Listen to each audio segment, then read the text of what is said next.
There are powers in this world that don't shout. They whisper. They don't demand attention. They wait for your readiness. And sometimes, the smallest action, done in silence, holds more force than 1,000 loud declarations. That is the nature of this 59-second mantra. It's not meant to be broadcast. It's meant to be felt, privately, deeply, and deliberately. There's something almost sacred about a truth that's kept between you and the universe. In a world obsessed with sharing, exposing, and explaining, power often leaks through the lips. But when you speak something only to yourself, in trust, in stillness, in full belief, you activate a different kind of energy, an ancient energy, one that doesn't ask for permission to move. It simply begins. This mantra, repeated for just 59 seconds, carries a magnetic charge. Not because the words themselves are magic, but because your focus, your emotion, and your intention during those seconds become amplified. Joseph Murphy always said, "What you feel you attract, and what you imagine becomes your reality." This isn't theory, it's spiritual science. And when you concentrate your energy into such a compact and intentional window of time, without doubt, without noise, something shifts. Most people don't realize that it isn't the number of hours you meditate or the volume of affirmations you say that changes things. It's alignment. When thought, feeling, and intention come into perfect harmony, even a whisper has the force of thunder. And the universe doesn't respond to volume, it responds to vibration. That's why this mantra must stay secret, at least for now. Because unspoken power is still gathering momentum. Because when your energy is sealed, undistracted, and whole, you become a signal the universe cannot ignore. Not tomorrow, not next month, but possibly within the next 24 hours. In every sacred tradition, there is a truth too often overlooked. What is hidden is often what holds the most power. Not because secrecy makes it special, but because silence protects energy. When something is spoken too soon, especially to those who cannot yet feel its depth, the energy disperses. And manifestation, more than anything, requires concentration. This is why the 59-second mantra must be kept between you and the universe, for now. Not out of superstition, but out of spiritual intelligence. Joseph Murphy understood this principle well.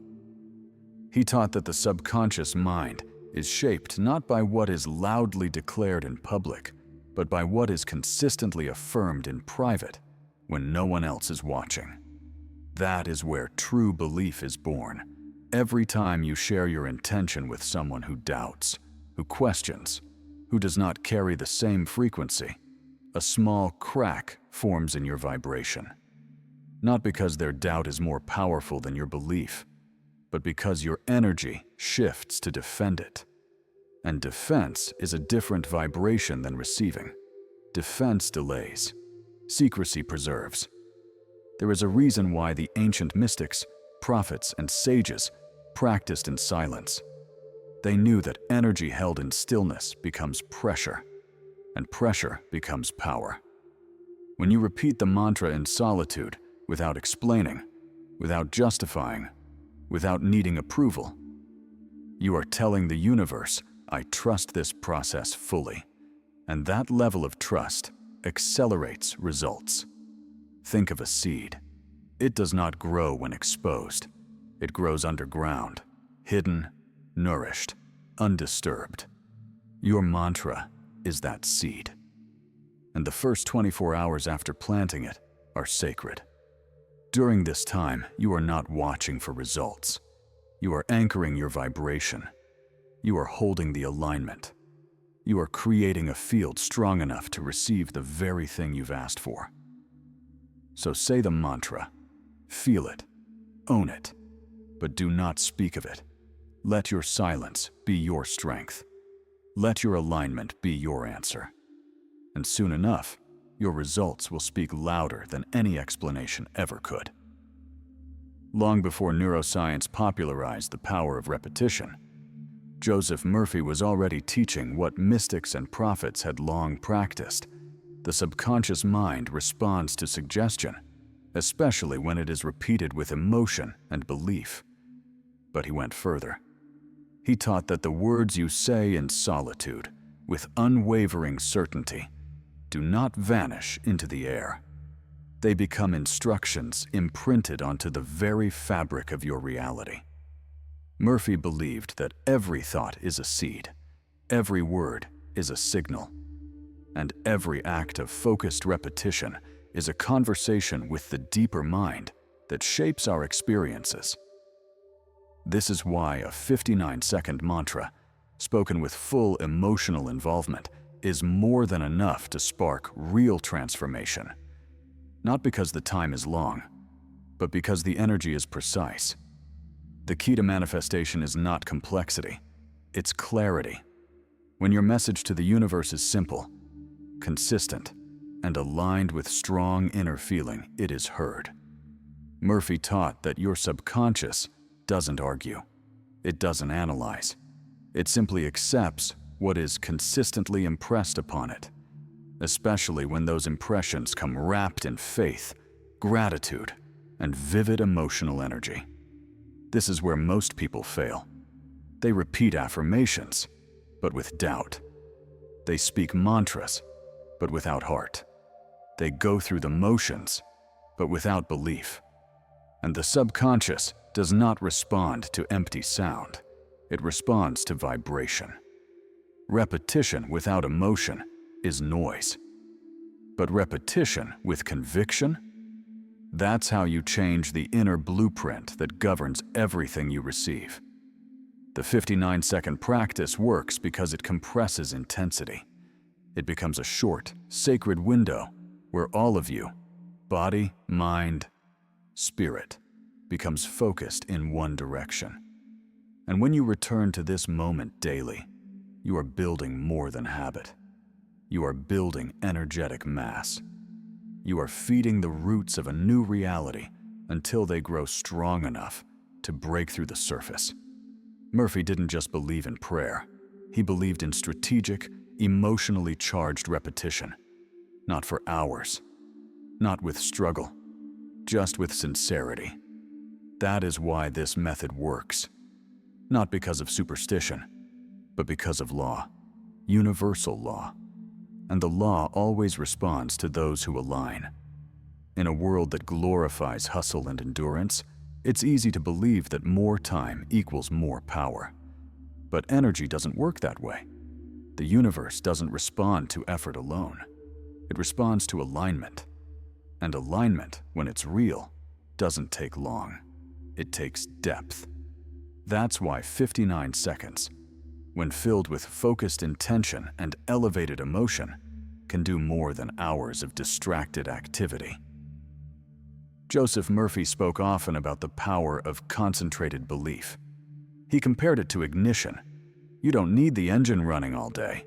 You need just enough spark to start it.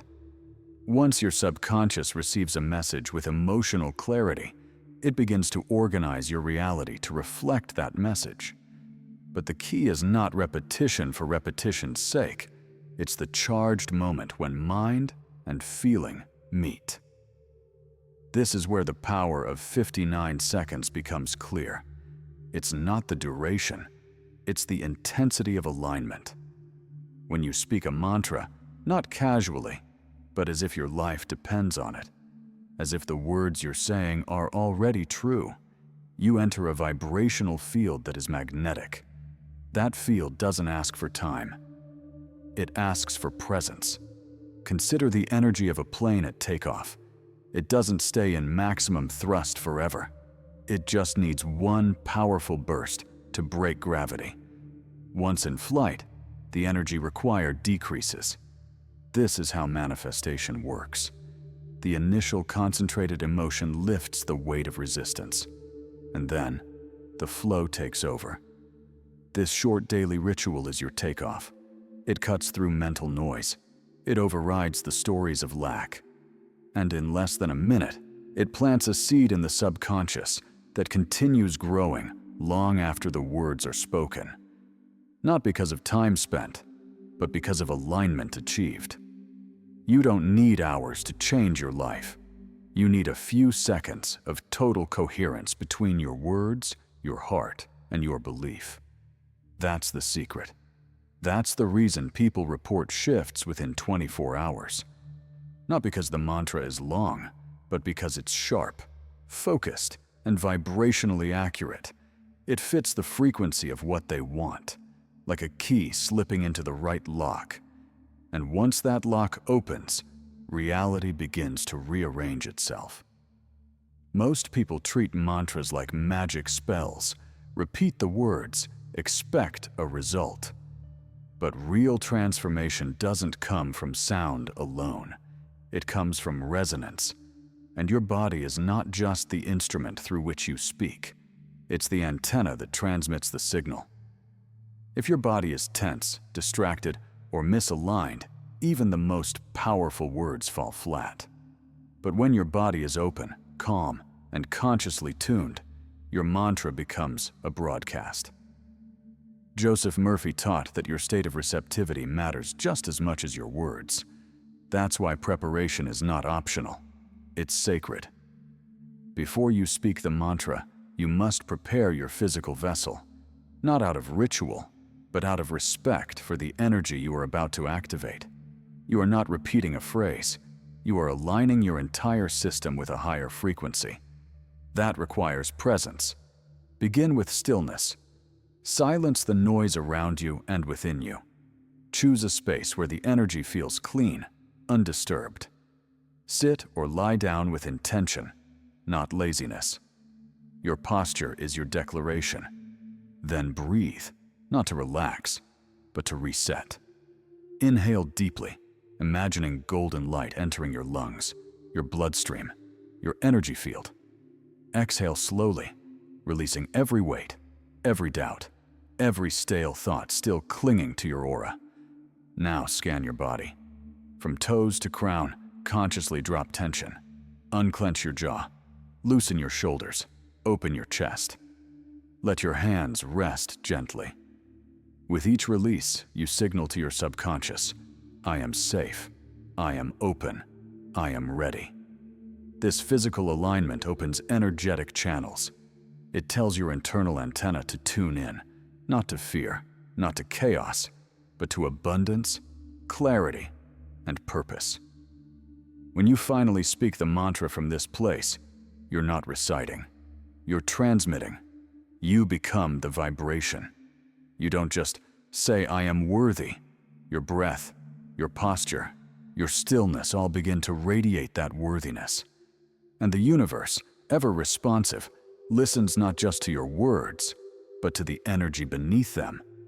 Repetition without preparation is just sound. But repetition with alignment is frequency. And frequency is what creates. So prepare well. Sit in stillness. Breathe with intention. Let your body become the clear channel it was designed to be. Then speak, and let the energy flow through you like a current. This isn't just a set of beautiful words. The 59-second mantra was built like a blueprint, a sequence of emotional and vibrational codes designed to activate specific areas of your consciousness. Every sentence works like a key, unlocking hidden doors in your subconscious. And when spoken with presence and belief, the mantra becomes more than affirmation. It becomes alignment in motion. It begins with identity. I am filled with light, connected to the infinite power of the universe. This is not poetic metaphor. This is an energetic declaration. You are claiming your place within the field of creation, not as a beggar, but as a being of light, already connected to Source, already in possession of the current that creates worlds. That sets the tone. You are not asking to receive. You are stepping into remembrance. Then comes the invitation. I open myself to love and abundance, knowing that everything I desire is already coming to me. This line dissolves resistance. It shifts your energy from scarcity to trust. You are not chasing outcomes. You are aligning with inevitability. And the subconscious, which mirrors belief, begins to soften its internal blocks. The prayer continues with surrender and direction. I fully trust the universe. I let go of all fear and doubt. These aren't just mental ideas. They're vibrational clearings. When you speak them with emotion, your nervous system relaxes, your aura opens, and your frequency begins to lift. Your energy becomes receptive rather than reactive. As the mantra flows, it transitions into visualization. I clearly imagine my dreams coming true. I feel it as if it's happening now. This is the most critical part.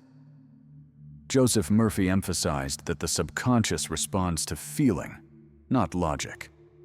When you feel as if your dream is already real, the joy, the gratitude, the relief, you give your subconscious a blueprint to fulfill. Not in theory, but in experience. Finally, the mantra ends with gratitude, purpose, and commitment. I thank the universe. I promise to keep my thoughts and actions focused on what I want. These final lines seal the frequency. They transform the prayer from a desire into a decision. You are not just wishing, you are becoming. This structure is intentional.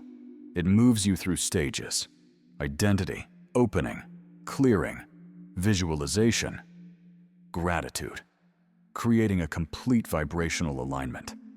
And when repeated daily, even for just 59 seconds, this progression becomes a pattern, a new frequency, a new default. And from that new default, a new life begins to grow. The moment you speak the mantra with intention, something shifts. Not always in loud, dramatic ways, but often in quiet, undeniable patterns. The universe doesn't always answer with explosions. Sometimes it answers with alignment. And if you know what to look for, you'll recognize that your reality has already begun to respond. The first sign isn't external, it's internal. A sudden sense of calm, even in the midst of uncertainty. A softening of urgency. A lightness in your body or mind. That's not imagination. That's vibrational alignment. When your energy matches the frequency of what you want, resistance fades, and what once felt far starts to feel possible. Then come the whispers, a message from someone you haven't heard from in a while, a strange coincidence, an opportunity that wasn't there the day before. These are echoes of energetic movement. Joseph Murphy often said that the subconscious doesn't bring results by chance, but by law. And once it's programmed, it draws to you the people, paths, and possibilities that match your dominant vibration. You may also feel more energized, more focused, or more inspired without explanation. That's the subconscious reorganizing your mental atmosphere to make space for new outcomes. Creativity flows, ideas arise, and even obstacles begin to feel less threatening. You begin to move differently, not because the world changed, but because you did. Sometimes, old emotions surface: fear, sadness, doubt. This too is a sign. It means energy is moving, and what no longer serves you is rising to be released. Don't resist it. Just observe it and return to the mantra. The 59 seconds realign you with truth and remind you of your power. By the time 24 hours pass, you may not see the full manifestation yet, but you will have something just as valuable: confirmation. A sign, a shift, a sensation, proof that the unseen is already in motion. And from there, your only task is to stay aligned, stay consistent, and keep your energy clean. Because once the current has started to flow, the manifestation is not a matter of if, only when. There's a reason why sacred things are hidden, Not because they are fragile, but because they are powerful. Not because others will ruin them, but because their energy is meant to mature in silence. The 59-second mantra isn't just a spiritual tool, it's a contract between you and the universe, between your intention and its unfolding. And the contract requires containment. When you speak of your process too soon, before it has taken root, you leak energy. Every explanation, every moment of validation seeking, every comment like, "I'm trying this new thing," chips away at the vibrational focus you've created. Joseph Murphy understood this clearly. He taught that what you keep sacred grows strong, and what you expose prematurely is weakened by doubt, not just from others, but from within. There is power in moving quietly, in honoring the early moments of creation, in letting your results speak louder than your intentions. This is why the mantra must remain yours, whispered only to yourself, felt only by you, until the universe responds in ways that can no longer be hidden. When you withhold your process from the noise of the world, you allow your subconscious mind to stabilize the new identity you're forming. You give your dream the space to solidify. You become a field of certainty, not chasing approval, not looking for permission, simply becoming. And when your results arrive, as they often do for those who hold this vibration, they become a testimony, not of chance, not of luck, but of faith, kept in silence, of alignment honored in private. People will ask what changed, and you'll know, but you won't need to explain, because the evidence will speak, the energy will show, and your life will have become the message. The secret isn't the words. It's how you protect them. Speak them with heart. Guard them with stillness. And the universe will answer in ways no one can deny.